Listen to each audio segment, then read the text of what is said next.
पंजाब तो आपका काफिला ब्रिज पे अटक गया था और आपने किसी ऑफिशियल को कहा कि आपने चीफ मिनिस्टर को कही है मैं जिंदा वापस जा रहा हूँ। बहुत सारी इन्वेस्टिगेशन भी चल रही है सिक्योरिटी को लेकर, लेकिन उस वक्त आपको कैसे महसूस हुआ था, क्योंकि आप पंजाब से पता नहीं कब से जुड़े हुए हैं। इस पूरे नॉर्थ से पार्ट से मेरा बहुत निकट नाता रहा है। मैं पंजाब में बहुत रहा हूँ। मैं पंजाब की मेरा बड़ा नाता रहा है। मैं मेरी पार्टी का काम वहाँ करता था। मैं पंजाब के लोगों की जो वीरता है ना, मैंने देखी है। पंजाब के लोगों के दिल को मैं जानता हूँ। मैं आपको एक उदाहरण बताता हूँ। मैं अपनी पार्टी का काम करता था। उस समय तो ये आतंकवाद बड़ी एकदम हालत बड़ी ख़राब थी। शाम के बाद कोई निकल नहीं पाता था। और मैं शायद मोगा में था या तरन तारण में था, मुझे याद नहीं है आज। और मुझे अगले स्टेशन पे जाना था, लेकिन कार्यक्रम के कारण देर हो गई। मैं और मेरे ड्राइवर दो ही थे, हम निकले और दुर्भाग्य से हमारी गाड़ी खराब हो गई रास्ते में। तो हम कोशिश कर रहे थे, लेकिन गाड़ी चल नहीं रही थी। तो उस समय एक पुरानी एम्बेसडर मेरे पास थी। धक्के भी लगाए, कोशिश की। तो खेत में 2-3 लोग थे, सरदार थे। वो दौड़ते हुए आए। उन्होंने भी धक्के लगाने में मदद की, लेकिन गाड़ी नहीं चली। फिर हमने कहा भाई नज़दीक से हमें कोई मैकेनिक मिलेगा कि नहीं मिलेगा। तो साहब यहाँ तो अभी तो कोई मिलेगा नहीं, बहुत दूर दूर है। फिर उन्होंने मुझे कहा कि देखो भाई, तुम्हें बुरा न लगे तो एक बात करो। मैंने कहा क्या? बोले तुम गाड़ी यहाँ छोड़ दो, तुम और तुम्हारा ड्राइवर खेत में हमारे साथ चलो, हमारी वहाँ झोपड़ी है, वहीं खाना खा लो और रात को रुक जाओ। सरदार परिवार जिस प्रकार से उन्होंने मुझे संभाला, उन्होंने कहा भाई कुछ भी हो तुम सुबह जाना, अब यहीं रुक जाओ। बाद में उनको पता चला मैं तो भाजपा का कार्यकर्ता हूँ। वो कहा ठीक है भाई, तुम भाजपा के हो, कुछ भी हो, तुम आज रात मेरे यहाँ रुको। मैं हैरान हूँ जी, खेत में उन्होंने अपनी जो छोटी सी जगह होती है उसमें रखा, मेरा खान पान की व्यवस्था की। और सुबह उनका बेटा जाकर के एक मैकेनिक को ले आया, गाड़ी ठीक की। और मैंने पंजाब का ये दिल देखा है जी। इन सरदारों के भावों को जानता हूँ मैं इतने। और मेरे तो गुजरात में, मेरे कच्छ में अंदर इतने मेरे परिवार हैं सरदार। मैंने जब लखपत में गुरुद्वारा का भूकंप में नुकसान हुआ था, मैं वहाँ गया देखने के लिए, मुझे बड़ा दर्द हुआ। तो मैं ऐसे ऐसे कारीगरों को लाया राजस्थान वगैरह बाहर से कि वैसा ही मुझे गुरुद्वारा बना के दो जो गुरु नानक देव जी के जहाँ चरण पड़े थे। बनाया दोबारा।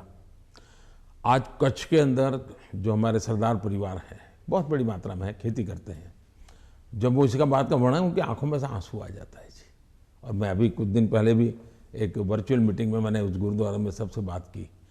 मेरा इतना लगाव रहा है जी। आपने देखा होगा, एक किताब है पढ़ने जैसी है सरकार की, शायद अंग्रेजों के ज़माने में जो भी सिख कौम के लिए नहीं हुआ है। अंग्रेजों के ज़माने में, कांग्रेस के ज़माने में तो हुआ ही नहीं है। ऐसे अनेक काम मैंने देश के कल्याण के लिए, हमारे सिख भाइयों की वीरता का सम्मान करने के लिए किए हैं। और मुझे गर्व है। चुनाव की जगह पर है, लेकिन मैं मानता हूँ ये मेरे देश के वीर जवान हैं, मेरे देश के सच्चे किसान हैं। उनके कल्याण के लिए मैं जितना कर सकूँगा मैं करता रहूँगा। तो क्या उस दिन आपको ऐसे लगा कि ये राजनीतिक आंदोलन था, इसलिए ऐसे हुआ? ऐसा है कि इस विषय में मैंने पूरी तरह मौन रखा हुआ है, क्योंकि सुप्रीम कोर्ट स्वयं इसको गंभीरतापूर्वक इस बात को देख रही है। मेरा कोई भी वाक्य पूरी जो चल रहा है उस पर प्रभाव पैदा करे यह उचित नहीं है। जो भी है सुप्रीम कोर्ट के द्वारा जांच कमेटी निकालेगी, जो सत्य होगा देश के सामने आएगा, और हमें तब तक इंतजार करना चाहिए। जी, आपने दोनों स्पीच में, राज्यसभा में भी और लोकसभा में भी, आपने कई बार कांग्रेस पर हमला किया। और कांग्रेस पार्टी कहती है कि आप आपने राहुल गांधी के जो एलिगेशंस थे, चाहे बेरोजगारी पर हो या भारत चाइना पर हो, आपने उसका जवाब नहीं दिया, उल्टा उन पर वार किया। तो पहली बात यह है कि हमला करने वाली भाषा न मैं जानता हूं, न मेरी वो प्रकृति है। लेकिन तर्क के आधार और तथ्य के आधार पर सदन में मैं कोई बात बताऊं, वो मीडिया के लिए गरम गरम मसाला बनाने के लिए हमारा शब्द उपयोग होता होगा। हम हमला नहीं करते, हम संवाद करते हैं। वाद विवाद भी होता है, टोका टाकी भी होती है, और वो मुझसे मैं बहुत हंसते हुए इसको स्वीकार करता हूँ। मैं इसके कारण मुझे कोई नाराजगी नहीं होती। और मैंने हर विषय के तथ्य दिए हैं, हर विषय को तथ्यों के आधार पर बात की है।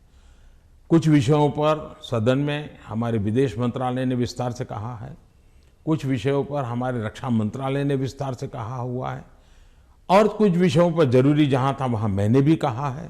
और इसलिए इस प्रकार से जो सुनते ही नहीं है, जो सदन में बैठते ही नहीं है, अब उनकी कमेंट पर मैं जवाब क्या दूंगा।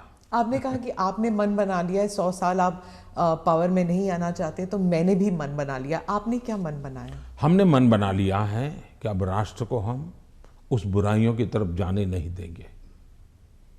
हम देश में जनहित के लिए जीने वाले, जनहित के लिए जूझने वाले, जनता जनार्दन के सपनों को पूरा करने वाली व्यवस्थाओं को ही बनाएंगे, उसी को बढ़ाएंगे, उसी को चलाएंगे।